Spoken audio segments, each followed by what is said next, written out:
حضرت شمس الدین رحمۃ اللہ علیہ کی نصیحتیں۔ تم نے اپنے آپ کو کیوں بلا دیا؟ یہی سب سے بڑی غفلت ہے۔ تم اپنے آپ کو علم سے آراستہ کرو، کیونکہ یہی مرد کا زیور ہے۔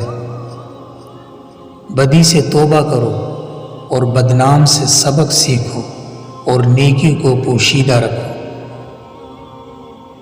رائے فقر اختیار کرنا ہے تو دنیاوی آلائش و آلام سے دل کو پاک رکھ۔ درویش کبھی اپنی مرضی نہیں کرتا، رضائے خداوندی اس کا مقدر بن جاتا ہے۔